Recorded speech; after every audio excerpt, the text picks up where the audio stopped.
Happening right now on Sports Extra, even a trip overseas could not will a Falcons win. The Dirty Birds have now lost 4 in a row. So where exactly do they go from here? Plus, the Braves named Walt Weiss their new manager. Our thoughts on keeping the hire in-house. And the rumors continue to swirl around Brent Key and head coaching vacancies, but the head coach continues to express his loyalty to the Yellow Jackets. The standards are really high, the expectations are high, and that's a good thing. It means you're doing something right. I could go on and on. I could say yes, no, all that crap.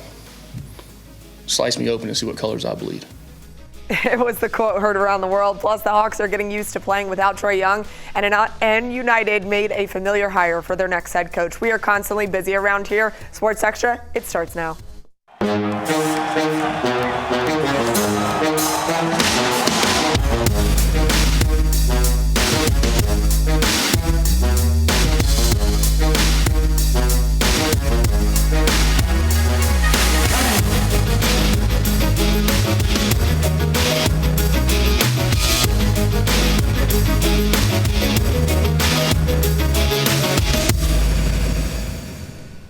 Well, much like my voice, the Falcons absent in overtime out there in Berlin. Guys had to address that because I know I sound a little rough. Well, the Falcons were rough as well. I hate to start the show that way. Gabe Burns from the AJC sitting right next to me. Gabe, how's it going? It's going fine. It's going a lot better for me personally than it is for, for the Falcons, so I'll take it. Yeah, and Grant and I have already talked about the Falcons ad nauseum. You had 2 hours of a post-game show. Grant McAuley over there talks all things Falcons and Braves, of course. How would you even assess what happened in Germany?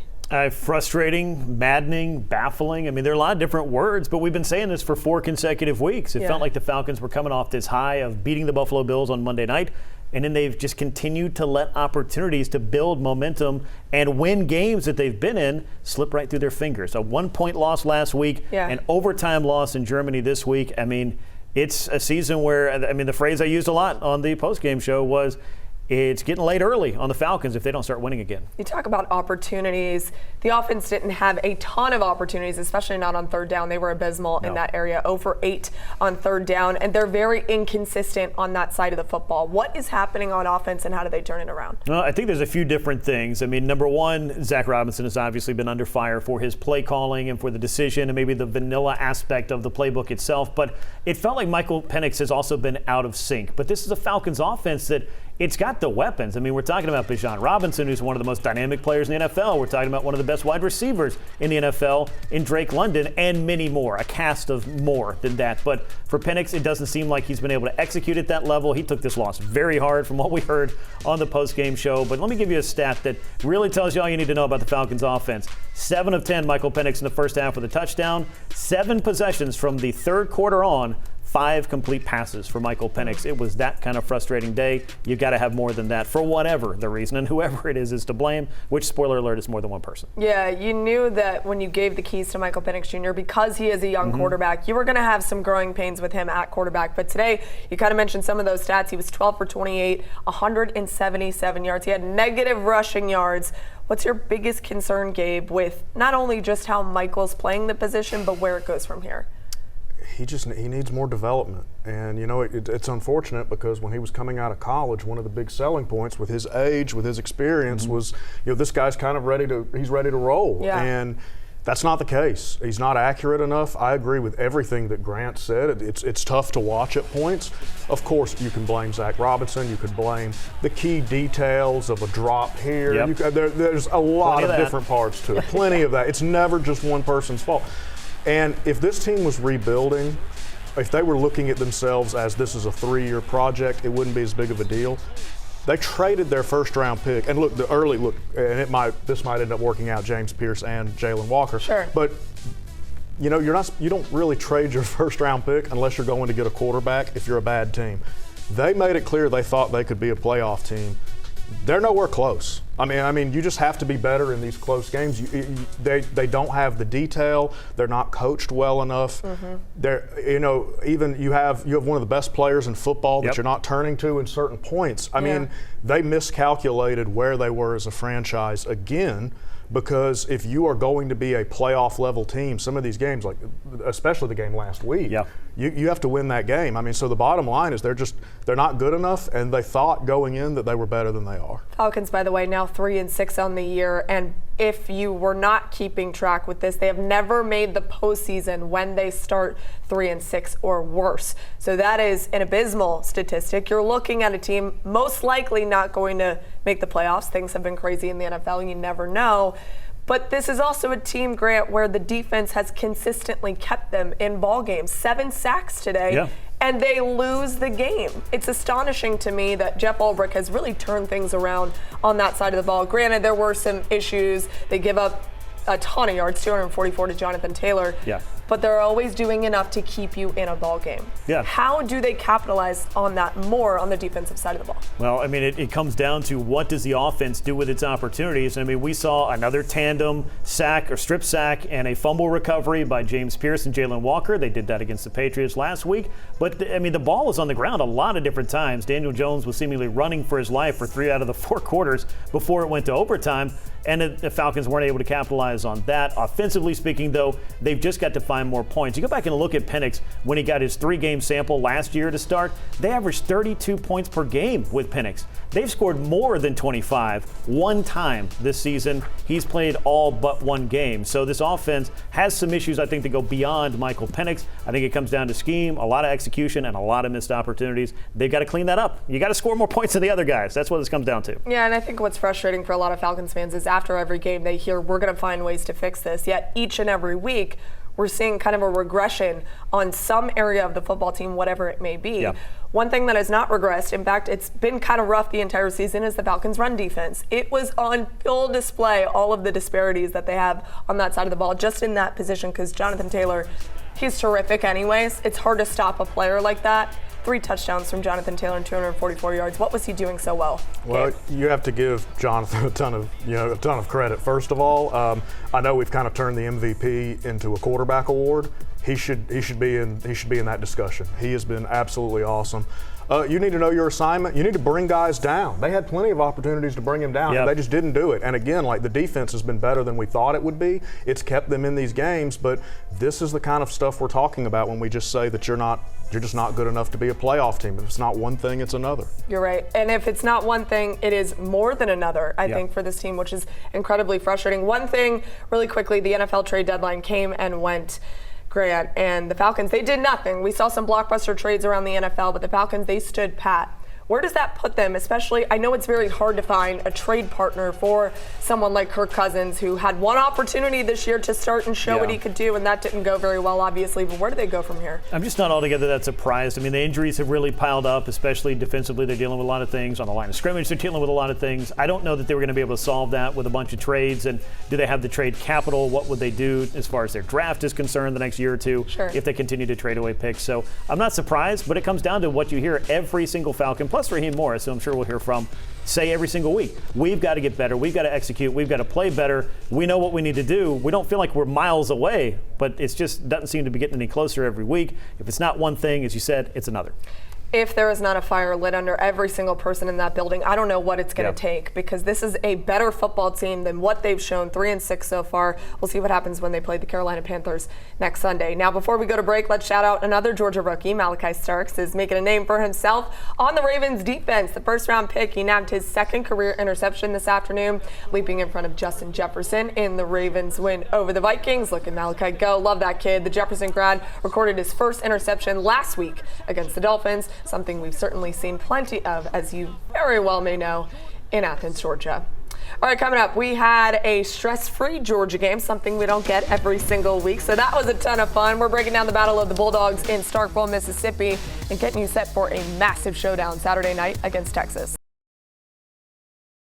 You know, I talk to enough Georgia and Falcons fans in this building alone that I know it is tough every Saturday and Sunday, because your heart rate is up. You don't know what's going to happen. It happens a lot for the Bulldogs. They're always in one-possession games, but don't worry about it in Starkville, Mississippi. Shout out, because I also do not like Mississippi State, but Georgia took care of the Mississippi State Bulldogs. It was easy breezy for them, Gabe. What does a win like that say about the Bulldogs, especially at this point in the season? It says they're a lot better than Mississippi State, which we knew, but hey, everyone's happy, right? They wanted to see one of these kind of games where you don't have to sweat it out. You know, they're playing Florida with an interim coach a week ago. You have to sweat that one out. So this was much more of you're asking yourself, is this team kind of finding itself at the right time now? You're wondering, is this kind of what you've been waiting to see? And this is what they're capable of, just being physically dominant, and their players are just a lot better than Mississippi State's. And you know who has gotten a lot of criticism, I think, throughout the year is Gunnar Stockton. But he had a very good afternoon. Season high 567 yards of total offense. Grant, and he had 264 passing yards and 3 touchdowns. What did that win say about Gunnar and where he's progressing in the season? I really think he's come into his own, especially since the early going, where you knew once he really took over and had the keys and like, this is my offense to drive now, he was going to have to, I think, find himself a bit. But he's had some performances that I think let you know what the talent level is. This was another one of those. I think, and maybe this is just the way I look at it, some of these comeback wins, that also is a lot of growth and poise that you see from a guy who's able to lead a team back and to win some of these big games. But it was nice to finally have a Saturday where you looked up and it was a nice, comfortable lead up there, and you were able to maybe, I don't know, play to that lead.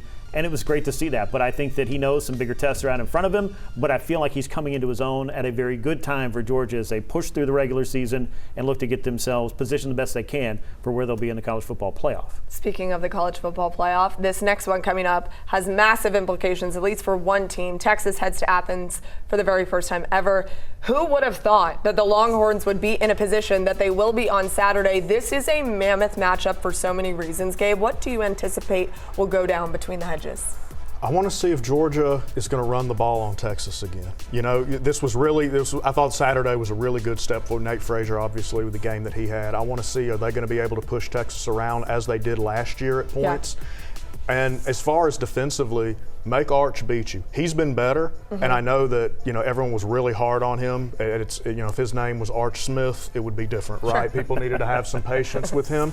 He has been a lot better, but make him beat you. Show that he's that guy on the road in Athens between the hedges, and that he can make plays on you, and then we'll see if he can. And the good thing about Georgia is they are battle tested for sure. We're joking about the fact that you're stressed every single Saturday, but they find a way to win. I have a feeling it's going to be very close on Saturday, but Georgia will inch out Texas, or at least I hope so.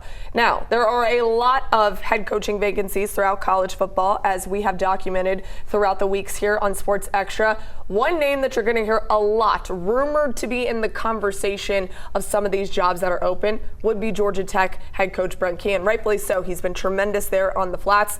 If you ask him, though, here's what he'll say about that. Outside of the time with my family, every waking second of my life is going towards building this program to get to the point that it is right now. Right?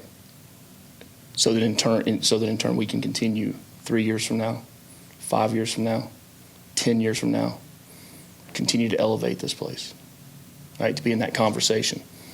Not to be in there for 2 or 3 weeks, but to be a consistent team.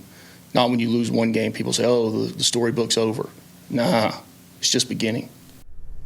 Okay, to be fair, he never said he's staying at Georgia Tech, but no head coach would really ever do that because we're too early in the vacancy search.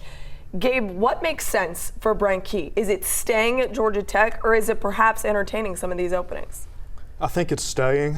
I want him to stay. I think he's great for Tech. I think he's great for the community. And by the way, if he ever wanted to be a motivational speaker, maybe preach a little bit, I mean, I'd have to listen to him. He's pretty good. I believe him. Yeah. No, look, what he's doing there, what he's building, this thing can continue. I know that obviously Haynes is a big part of it, and you know he's going to be moving on. But what I want to see how high he can take this. There might come a day that the right job he ends up leaving. I don't think it's that time yet.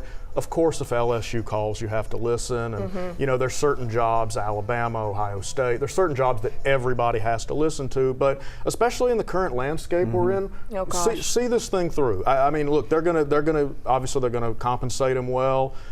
They've got their NIL situation pretty buttoned up. I think this is a good spot, and I think that he can make this thing consistently where it is and even better. Yeah, he's made Georgia Tech a contender, and there are certain people that are perfect for a particular program. I believe Brent Key is perfect for Georgia Tech. Coming up, the Braves have their new manager. We're breaking it down with two of the guys that know this team inside and out.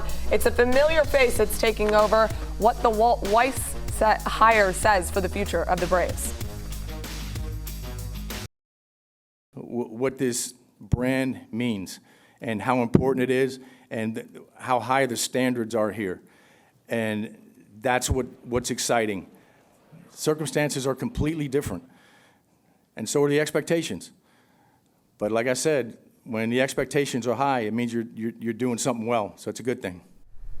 So the Atlanta Braves officially hired their longtime bench coach, Walt Weiss, to be the next manager of a team who is built for success. First, Grant, let's start with your thoughts around the hire.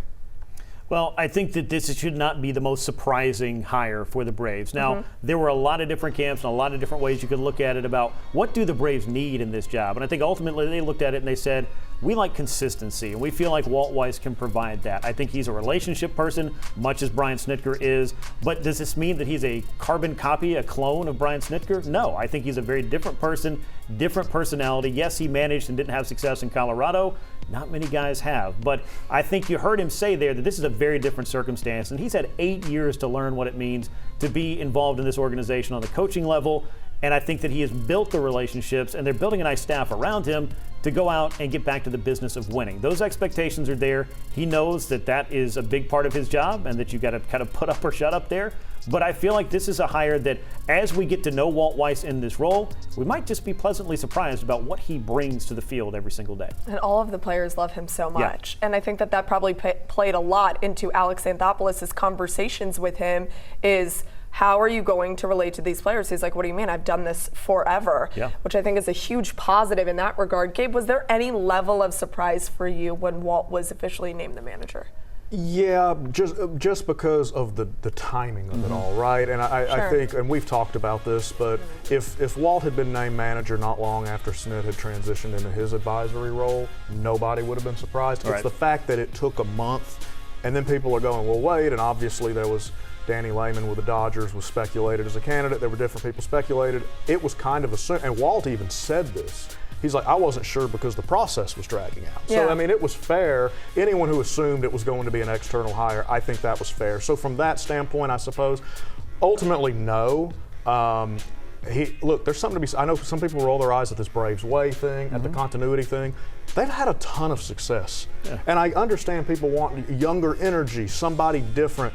But this has worked here, right? No doubt. And you know, you're continuing something, and to Grant's point, the staff that they're filling, it looks like a home run of a staff. I mean, Hefner's very highly regarded. These guys that they're bringing in, I think people are going to be pleasantly surprised, and I completely agree. He's not a carbon copy of Snit, and I think that anyone saying that, it's a tad lazy. I would just say look into it. Yeah, I think one thing that you mentioned here that's important is a lot of people wanted young energy. They get that in the staff that they're building around Walt Weiss. Talk about the staff, Grant, and what's impressive so far about what they're building around him. Well, it's very interesting that they were able to pluck a few key pieces away from a division rival in the New York Mets. You got Jeremy Hefner, who's about to turn 40 in March. I think he's the youngest of the coaches they brought over, but everybody's basically in their, low 40s. Antoine Richardson was a very good base coach and a base running coach that they're bringing over to replace Tom Goodwin. They're bringing in Tony Mansolino, who has a coaching success with the Orioles and a managerial success as well. We'll see what the bench coach thing ends up being, and even bringing over was it JP Martinez from the Giants, who was their pitching coach last year. They're just bringing a lot of great, I think, baseball minds to kind of create a factory of the more talent you have in that realm. I think the more you're able to bring players along and create the support that they need to be successful in their jobs. So that's what a great coaching staff does, long story short. Thanks for coming to my TED Talk. And I think they put a good one around Brian Snitker. And now we've just got to see if this club can go out and, number one, be healthy, and then as a result of that, be productive to do the things that, to go back to that word, the expectations lay out for the Atlanta Braves every single year. As we all know, health has been one of the big points of emphasis for this team, who has early exits from the postseason. And it's not because they're a bad ball club. It's literally because there have been untimely injuries throughout the season. So that's going to be a big key to it. And I think the staff looks fantastic so far. Another team that looked fantastic on Saturday, one that's been depleted by injuries, of course, the Hawks. They got a comfy win over the Lakers, though. Dyson Daniels helped them out big time. 10 points, a career-high 13 assists. Trae Young, as we know, he's missing some time. But with Dyson there, it's looking pretty good. How much did this performance by Double D there actually help Atlanta, Gabe? You know, he's such an exciting player. I've really enjoyed watching him ever since he got here. You wonder about what the offensive upside is going to be, but he just continues to get better, and he's a franchise pillar type of player for them. And I've liked how they've performed without Trey. Yeah. It might be something we end up having to get used to. We'll see. He's obviously a free agent at the end of the year. And there's been reported stuff about the contract talks are kind of going nowhere. But look, in general, Dyson, these guys, I like the core here. I think that they are moving. I know we've said it before, but they are moving in the right direction. And we'll see. They are this time, I think. We actually promise they're moving in the right direction. One of the things that's going to be tricky is when Trey does get back with this team. What does that look like chemistry-wise? But so far, so good for the Hawks without him. Can't believe we have to say that. All right, guys, coming up, we're going to wrap things up with Maria's Minute.